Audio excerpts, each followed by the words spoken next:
Good afternoon and welcome to Nora's Dog Training Company. We're here this afternoon with Grover and Brandy, and what we're going to be demonstrating for you today on video is Grover's ability to understand and respond to his formal on-leash obedience commands.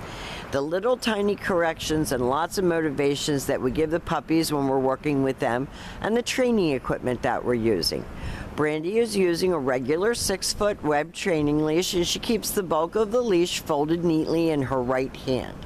That leaves her left hand free to give the gentle correction that we were talking about, which is just a little tug and release on the training collar. And that is the second piece of equipment that we're using. Grover is going to come home with his very own training equipment, and you're going to be taught how to use that properly tomorrow during your follow-up training session. Now, Grover's sitting very nicely at Brandy's left, which is where all of our obedience training is done. And the first exercise that they're demonstrating for us is heeling. Heeling is proper leash walking, and the command is Grover heel.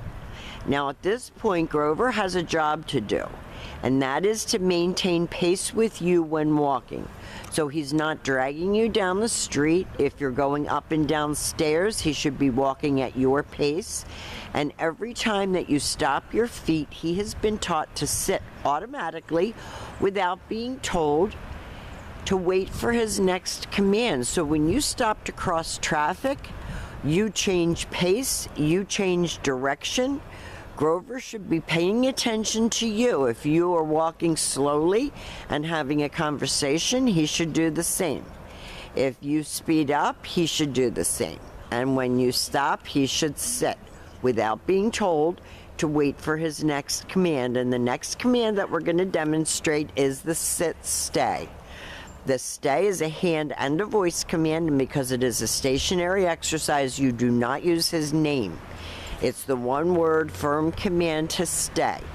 You're going to start out at about 30 seconds, and you're going to work all the way up to 5 minutes, and you can practice that exercise indoors as well as outdoors.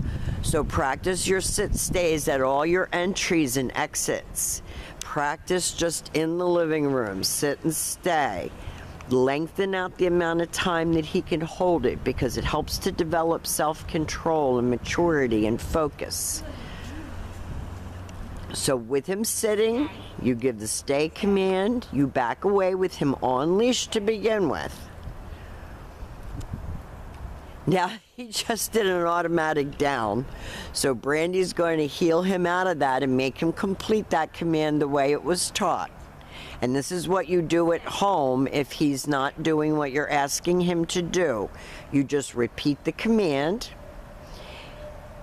Now this time Brandy's demonstrating the come on command. She used his name, a happy voice, and he's been taught to come and sit in front of you facing your knees, not jumping all over you. And all of these commands make you top dog.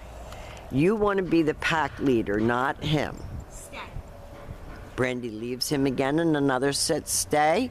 She backs away to the end of her leash and she turns to face him. She uses his name and a happy voice and calls him in, then has him sit, and then he goes back to heel and back sitting, and he gets praised for a good job.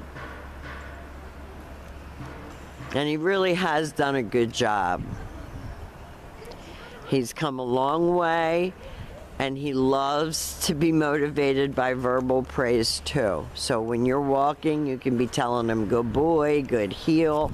Now the next command that we're going to demonstrate is the down from a heel position. So with him seated at your left, you take your left open palm straight down toward the ground, and the one-word command to down and stay. Your long down stay when you're practicing, practice right in your living room where it's nice and warm and comfy. You don't have to go outside. When Brandy returns back to him, she walks all the way around him. She stops at his shoulders, and that's the key right there. You have to stop when you get back to his shoulders and give him another command.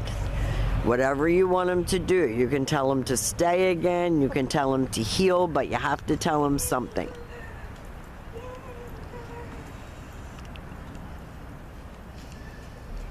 So again, with him seated, left open palm, straight down toward the ground, one word command to down and stay.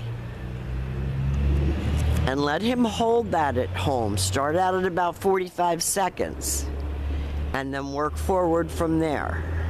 This time Brandy will call him out of that down stay. He's a very enthusiastic little guy, as you already know. Corgis tend to be.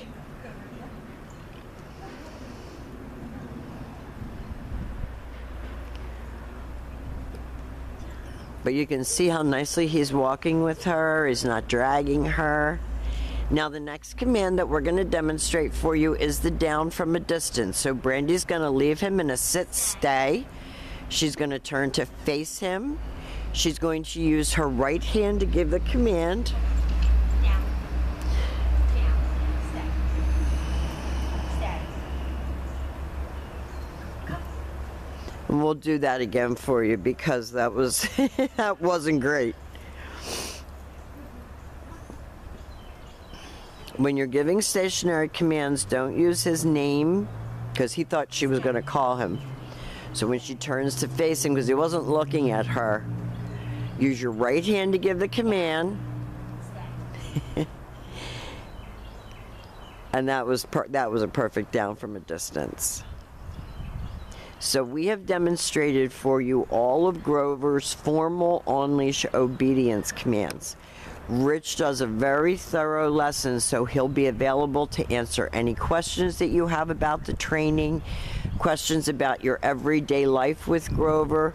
He has come such a long way. I know it seems like a long time to you, but the time has flown for us, and he's accomplished a lot. He's a sweet guy. You have a nice little dog there. I know you're looking forward to seeing him tomorrow, and thank you for choosing Nora's Dog Training Company.